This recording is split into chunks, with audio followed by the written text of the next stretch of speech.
So the model of the atom that we've seen so far is what's referred to as the Rutherford or planetary model of the atom, where we have a dense nucleus and then at great distance from that nucleus we have electrons orbiting around it like planets around a star.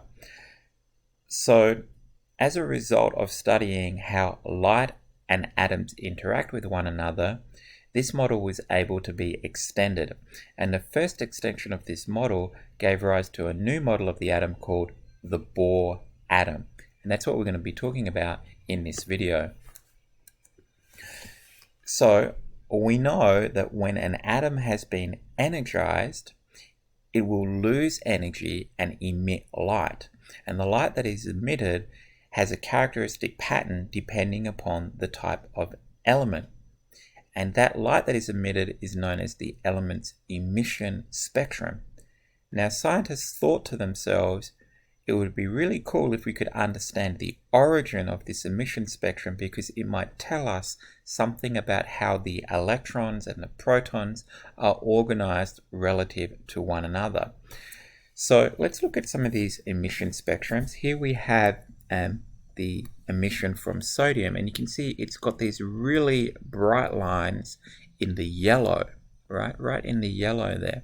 And so we often use sodium in a tube. We'll energize it with electricity to create those yellow street lamps, right? Now if you look at mercury has wavelengths that are being emitted right down in the violet all the way up into the red. It hits almost everywhere. We've got violet, we got blue, we got green, we've got the whole thing.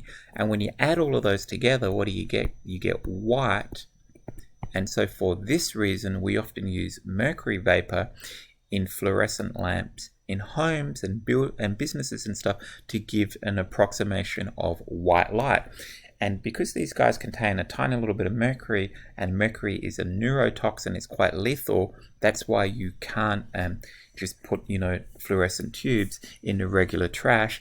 They have to be recycled correctly. Now, we're going to be paying particular attention to the emission spectrum of hydrogen, and the reason is because hydrogen is our simplest atom. It contains only one proton and one electron. So early scientists really focused in on the emission spectrum of hydrogen because they figured if this would be the easiest one to understand. So in the early 20th century, the Danish physicist Niels Bohr, he developed a model that explained the line spectra of, in particular, hydrogen. And in his model, what he said is that electrons move in circular orbits around the nucleus. It's not that different from the Rutherford model, right? But what he said is that the more energy an electron has, the larger its orbit, or another way of saying that is that it's the further away it is from the nucleus, right? Because bigger circles, they have to be further away. Now, this is where it gets really cool. He says that electrons, or atoms, I should say, emit light when they move to orbits closer to the nucleus. So when an atom moves from n equals 2 to n equals 1, it'll emit one color. Maybe we call this color 1. If an atom moves from n equals 3 to n equals 2, it'll emit another color. We could call that color 2. And if it moves, all the way from n equals 3 all the way down to n equals 1, it'll emit another color, and we call that color 3. And they correspond to those different lines that we're seeing in the emission spectrum, right? That's what's happening there. That emission spectrum is determined by the spaces between these orbits.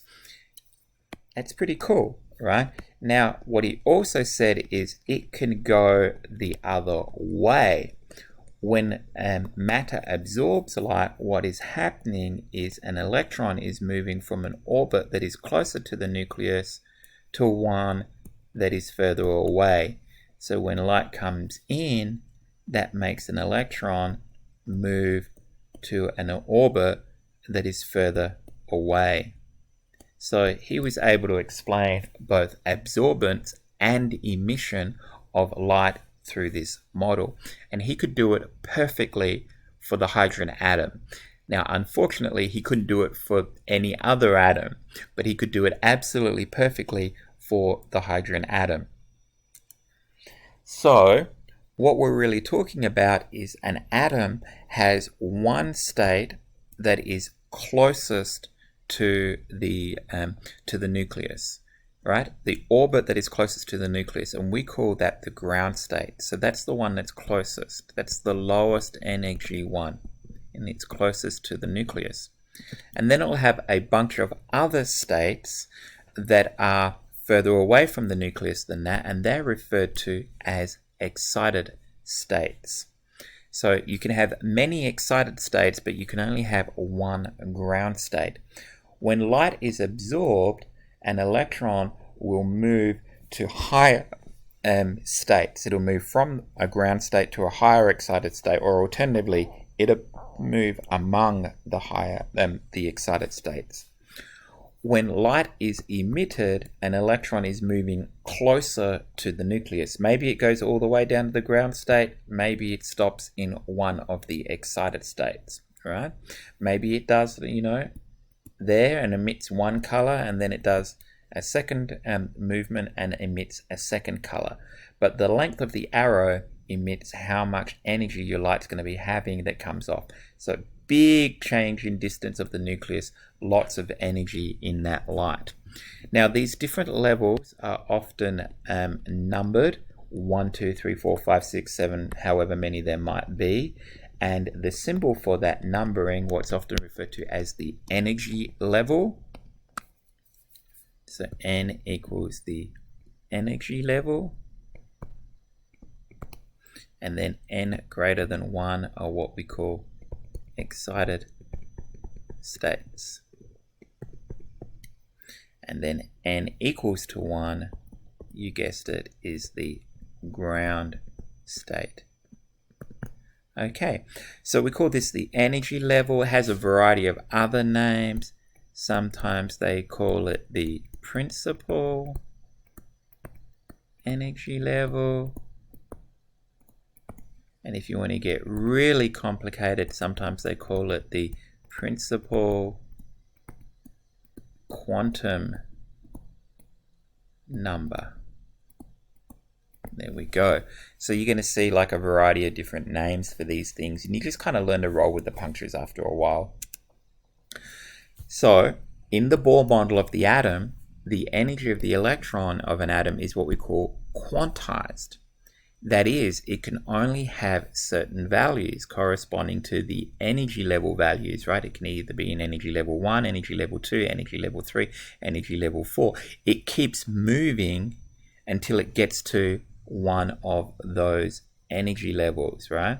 It doesn't ever stop halfway in between. It goes from there down to there, but it never stops in the middle, right?